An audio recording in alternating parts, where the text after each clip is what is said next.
I'm Caitlin Phillips, and this is the Side Comment.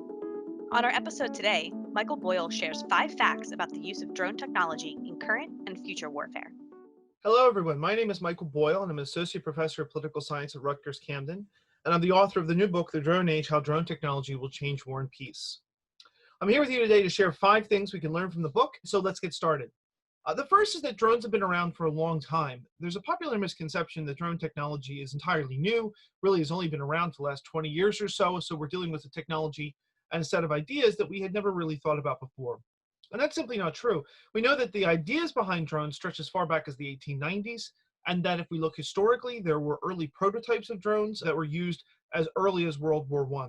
We have examples of US military and UK military officials trying to work out how to convert aircraft into flying bombs, very similar to cruise missiles, but also similar in some ways to the drones that we have today in resolving some of the same technical problems. And we could see in the Second World War that drones were actually in fact used for target practice.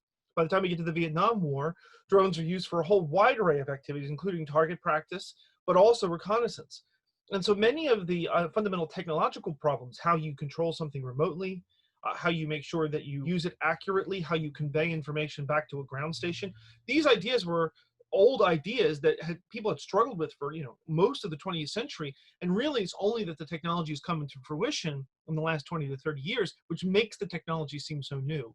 So we're not really dealing with a new technology, we're dealing with an older technology, or at least an older set of ideas that has exploded. And it's exploded in part because of the rise of satellite communication and the ability that we have now today to control drones at a very substantial distance. The second thing that we might want to know today is that really it's not just governments that are driving innovation with drones, but it's also other organizations. We all know about private organizations and companies, for example, like Amazon, that are engaged in drones. What people pay less attention to is that terrorist organizations are also innovating with drones. If we would look into the theaters of war in Iraq and in Syria, we can see that groups like the Islamic State are using drones for spotting targets, for practicing with their artillery, and also for dropping crude bombs on US troops. And so we're seeing terrorist organizations that are really investing in the technology because it allows us to democratize the sky and allows them to get into the air in a way they never would have before. And we see the same thing, for example, when we look at Hezbollah. Hezbollah has probably the most sophisticated drone fleet of any of the terrorist organizations that exist. And they've spent quite a bit of time not only building their own fleet, but building runways for it and have considerable amount of technological sophistication with it. And so, when we think about drones, we tend to think about governments, and it makes sense because most governments are investing in drone technology. But it's also worth pointing out that terrorist organizations are doing so as well, and that's producing new vulnerabilities at home. The third thing to learn really about drones is that drones are in fact actually getting smaller.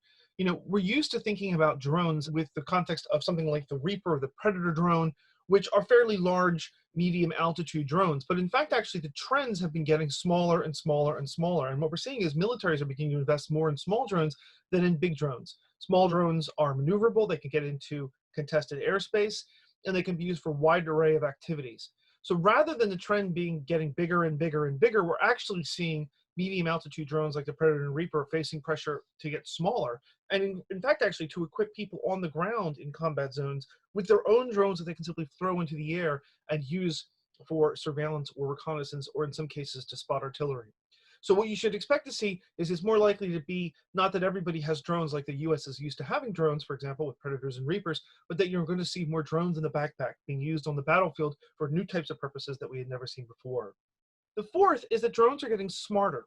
And so when we think about drones, for the longest time, we've been used to drones as being a little less technologically sophisticated than manned aircraft. So, you can control them remotely, but in many cases, manned aircraft can do things that drones cannot, in fact, actually do. But with the rise of artificial intelligence, we are seeing increasing levels of sophistication with drones and the ability to pair drones with manned aircraft, as well as to use AI for sifting through information to help pick targets. And that's really where the debate is going to go. We talk a lot about whether you're going to have artificially intelligent drones that are making their own targeting decisions. And we know that the US is trying to shy away from things like that. But what we're more likely to see is artificial intelligence helping humans to make decisions about what to do with drones. In other words, sifting through the vast amounts of information that are collected for drones in order to improve decision making. And so you are going to see AI-enabled drones, and they're going to be working in tandem with humans to do all sorts of new things on the battlefield that have never happened before.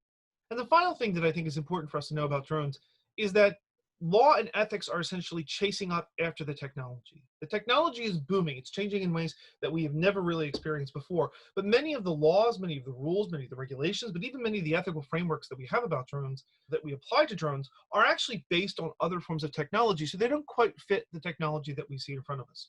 And this is producing an urgent problem, not just to understand the technology, but for us to develop frameworks that can help us use them efficiently. For example, should we sell drones in a relatively relaxed fashion, or should we treat them as kind of high-end military technology and apply very strict regulations around their use? Should we, for example, have a different ethical framework about what happens when a drone, rather than a human being in an aircraft itself, kills someone on a battlefield? Who is responsible if a drone makes a mistake, particularly if the drone is AI enabled? And this is actually the case. The more we are democratizing the airspace, allowing more people to get into the air, flying remotely, perhaps taking missions that we would otherwise not have taken before, the more we're starting to see that law and technology is not catching up in the way that we would have really wanted it to do so. So I think one of the things I want people to get out of the book is the technology is changing, but the bigger problem is how we think about the technology. Extraordinarily urgent that we develop the legal and ethical frameworks allow us to use the technology safely and ethically.